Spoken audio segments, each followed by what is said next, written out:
I'm going to kick off and introduce our first presenter, who is Lucy Mottram, and she is the Waste Education Officer at Devon County Council and will be sharing her projects around supporting schools. So Lucy, are you there? Brilliant. I am. Hello, everyone. Right, let me share my screen.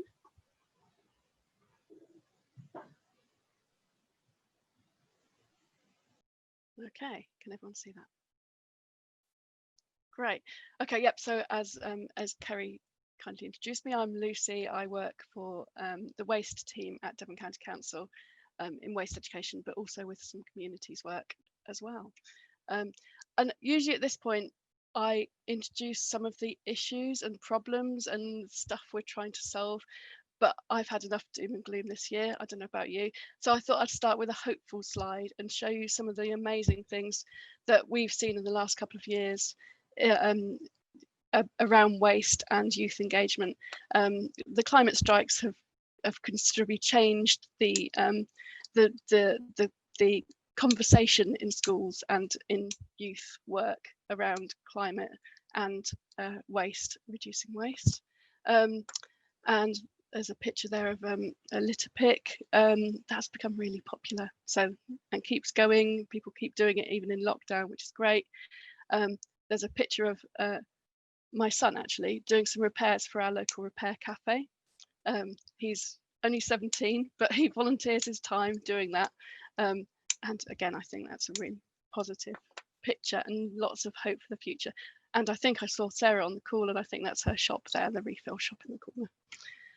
So I wanted to talk a bit about what we offer to schools. So we have waste educators who can now provide COVID secure outdoor workshops for primary and secondary schools all over Devon, but of course we're thinking about Exeter today, so all over Exeter. We offer teacher training. We're hoping in the summer term that we'll be able to do that remotely with some really exciting speakers to help train teachers in how to talk about waste and other environmental issues. Usually we offer free school trips to our waste management sites. The Energy from Waste plant, you can go and visit that if you're a school. Actually, you can come if you're a community group as well. And you can visit Pembroke Recycling Centre and get a tour of there as well. It's in Pinho. We've just started actually offering these as virtual tours. So we're kind of trying those out now. We can offer help and advice in setting up recycling systems, but also we can offer advice about reusing in schools as well and reducing waste. So if you have a school that you're associated with that you're worried about they're not getting enough done in school, then come and talk to us and we can give you some help and advice with setting up stuff there. And we've got a website full of resources. Our zone recycledevon.org. That's a picture of our waste educators. These were taken pre-COVID, just to say. That's why all the children are close to our educators. So that's a sample of what we can do in schools. They're really interactive and engaging workshops that we can offer. And that's our website, Zone Recycle Devon website, full of information, lots of stuff, teachers, but also if you're a parent or a grandparent or have nieces and nephews, it's interesting to everyone.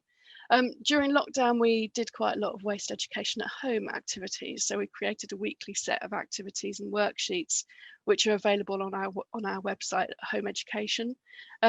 We included some exciting activities like Plastic Detectives activity. And there's worksheets that you can use at home, or equally schools will find them useful.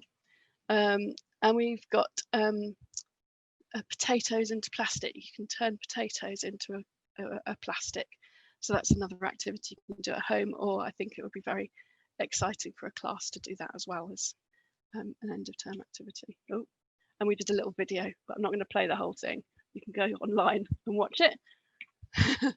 New this term are our Science of Materials worksheets. Our metals worksheets will be released this week or perhaps early next week through our Recycle Devon Facebook and Twitter pages, so keep an eye out for those. They're linked to our to the national curriculum. We're producing them for Key Stage 1, Key Stage 2, Key Stage 3, 4 and for home education.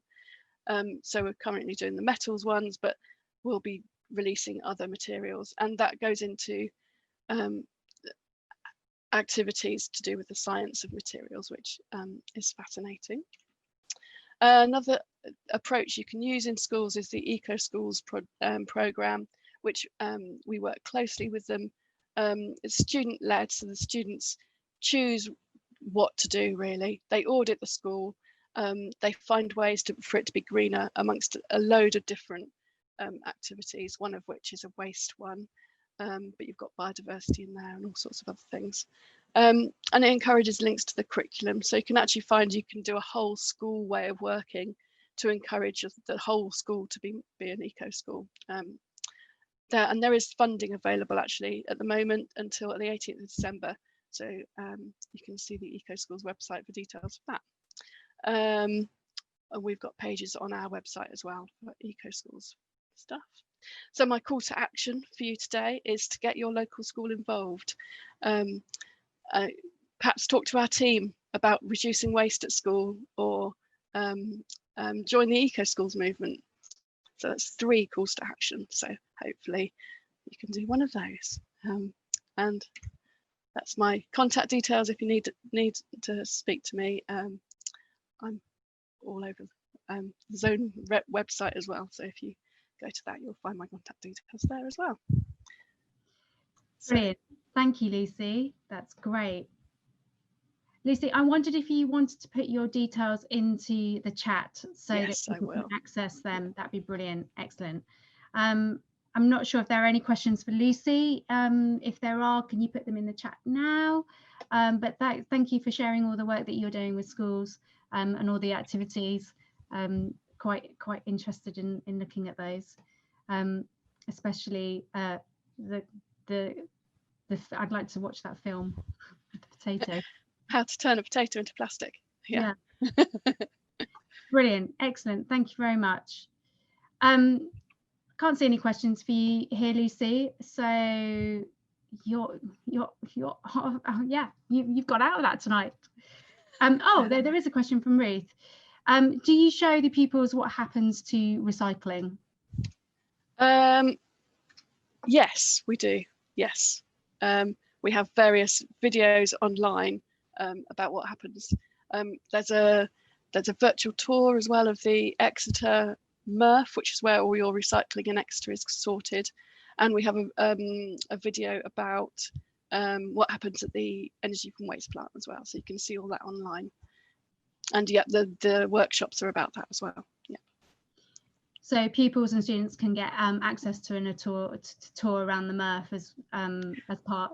Not through us, that's through Exeter City Council. It's owned by Exeter City Council, but I can give you the details if anyone wants. That'd be great if you could put those details in the chat. I know that Mark and I from Exeter Futures, we went to see the tour of the MRF quite a while ago, and actually it was a really amazing experience as well to see all the work that they do and what can and cannot be recycled. Real learning curve. Brilliant, thank you. And there's one final question: how much CO2 does EFW create? Oh, I'd have to get back with exact details. Right. But yeah, the chimney does produce some CO2. There's no scrubbing on it at the moment, but that's probably a future thing. But I think it's about 15% of the emissions is CO2, and the rest is things like water and nitrogen and things. Again, I can go into details of what's emitted if people want to email me later. I can send you all sorts of charts. And also maybe that might be explored in your breakout room. Thanks, Lucy. Thank you so much.